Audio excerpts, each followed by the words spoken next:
I find another huge destroyer of our foundation of health is thinking that nature is bad for us. So, our cells, we're made up of a whole bunch of cells, and they need to function at their best all the time in order for us to function well. Cellular health, cellular function is key to us being able to function. If our cells aren't healthy, we're not healthy. One of the key things for cell health is vitamin D. And I feel like it's kind of become the rage lately to take vitamin D supplements, and those can be okay. There aren't any, I think, that are really great, but they can be helpful, especially if you're super low in vitamin D. How do you even know if you're super low in vitamin D?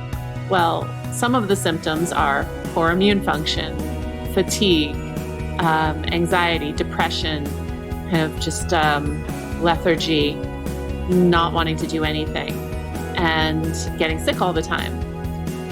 So a blood test can be done to determine your vitamin D. Unfortunately, most people who read blood work, like if you're getting it read by an MD, they will just look for the normal range. And the normal range for vitamin D is usually either 10 to 100 or 30 to 100. These are huge ranges for one, and they're not functional ranges. So functional ranges are what I look at when I read blood work, and they're what I teach people to read when they read blood work.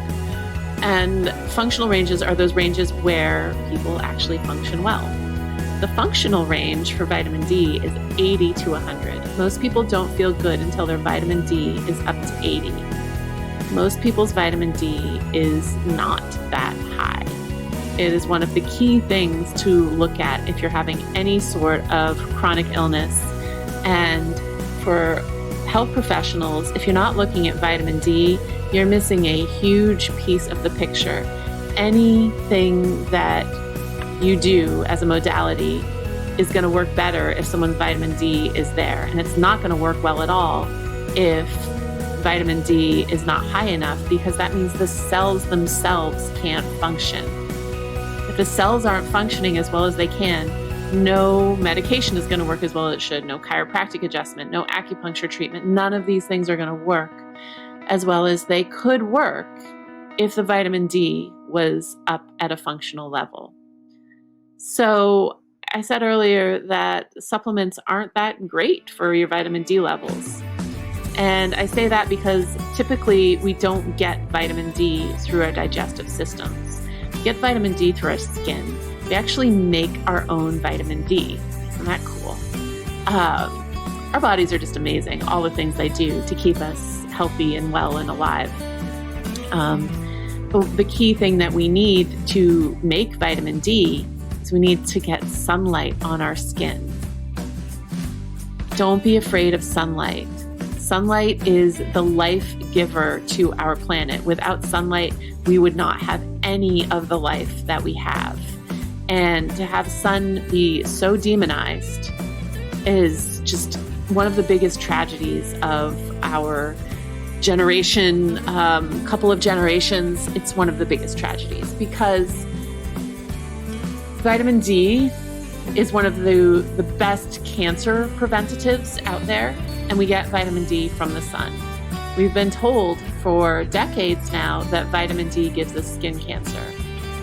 I'm not exactly sure where this came from. I think potentially, it came from, part of it anyway, from when people were really trying to get deeply tanned, like putting oil on and baking out in the sun so they could have these insane tans and all of that.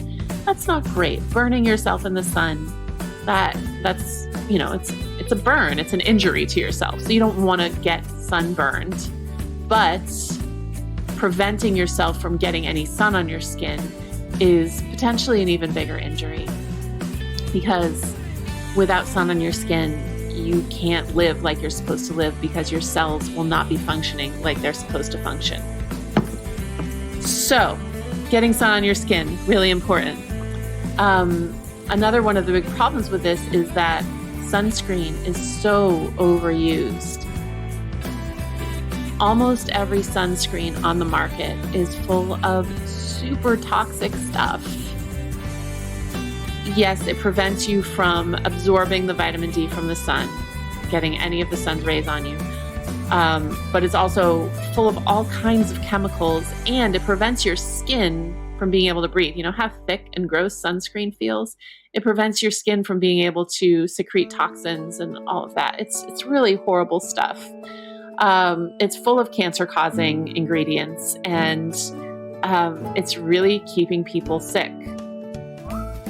And we're told from the time our babies are born that they need to have sunscreen on whenever they're out in the sun. So we're poisoning our babies as we put sunscreen on them, and we're keeping them from getting the vitamin D that they need from the time they're born. And it's a huge tragedy because, without vitamin D, nothing's going to function right in your body without pretty high levels of vitamin D.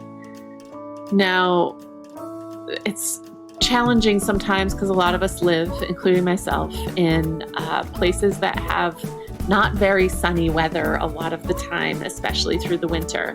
And so it can be hard to get enough vitamin D to last us. So I do think supplements are an important piece. And if someone is severely deficient in vitamin D, vitamin C is another good one. But if someone's severely deficient in vitamin D, then taking a supplement for a period of time can be really helpful. Most supplements you're going to get at the store are not the supplement that you want. They're not very high quality. They're not very absorbable. They probably have a lot of other junk in them. So I highly recommend, if you're a holistic practitioner, getting supplements from a very reputable source.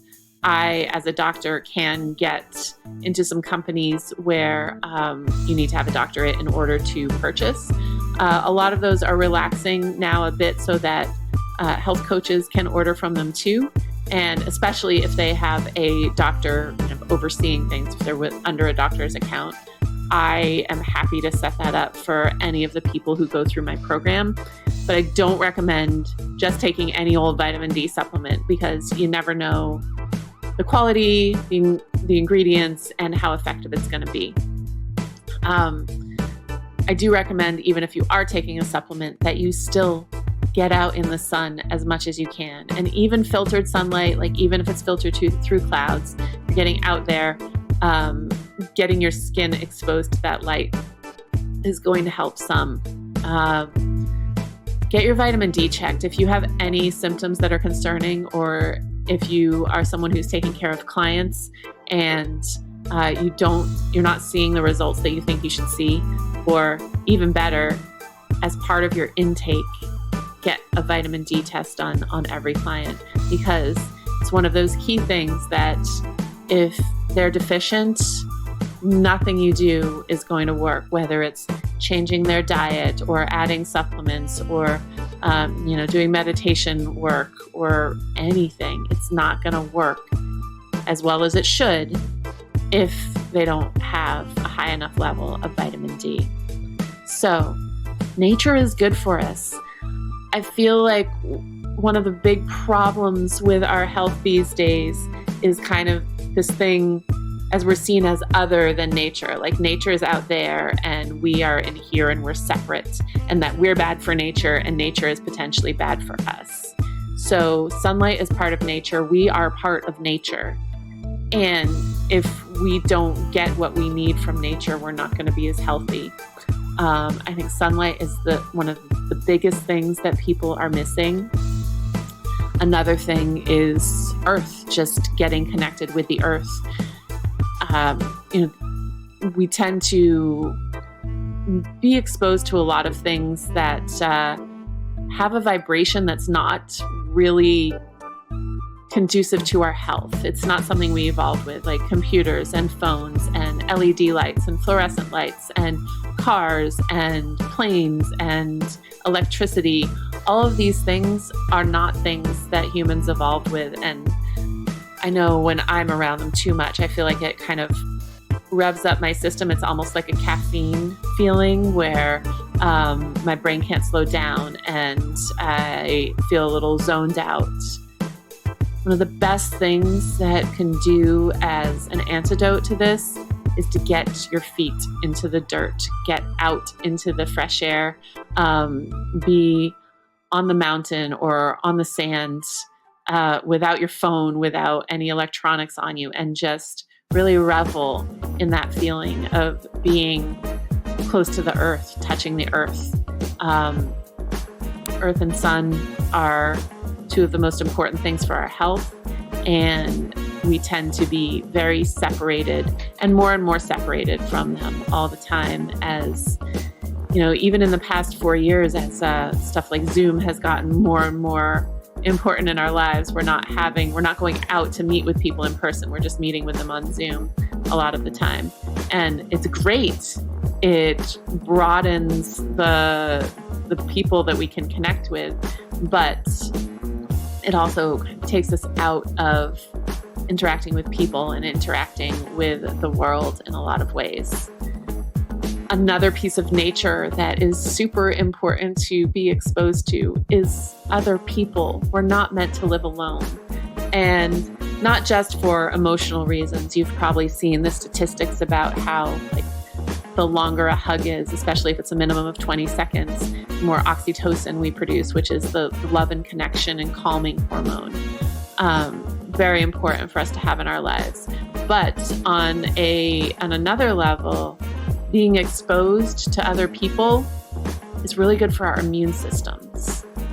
I know since COVID, when we were all isolated for that year or more, wearing masks when we went out, not seeing people, not hugging people, since we've gotten back out and around each other, a lot of people have complained about how they get sick so easily now.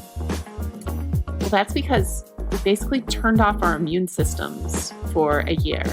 So the immune system is like a muscle. If you don't use a muscle, it's going to atrophy. And the immune system is the same way. So any exposure to other people, to those bacteria and viruses that are out there all the time, those activate our immune system and tell it that it needs to work. And when we went without that exposure for so long, our immune systems were like, oh, hey, life is easy. We don't need to do anything. And they kind of went to sleep. And so now people are getting sicker and sicker because they haven't used their immune systems for a while. So getting exposure to other people is one of the big ways that our immune systems get activated. And it's one of the natural ways that our immune systems get activated. It's super important. So the oxytocin from the hugs and the immune system activation from the hugs, two key things to our natural way of being healthy and to building our foundation of health. So get out there, get the sun on your skin, get your feet in the dirt, get some good hugs. It's all going to boost the health in the long run. And if you're working with people trying to help them stay healthy, these are some of the simple shifts that you can coach someone into making in their lives that seem small but have huge results and are things that without them, nothing else that you coach them to do is going to work as well as it should. So do that. Tell your people to hug more and revel in the sun more, revel in the earth, get outside. Not to mention fresh air, of course. Breathing is super important. I'll get into that in another session.